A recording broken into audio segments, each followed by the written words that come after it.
అక్క నేను చేస్తాను టైలరింగ్ నేను చేస్తాను.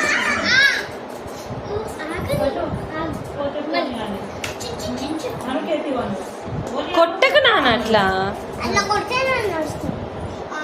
నీ నడవ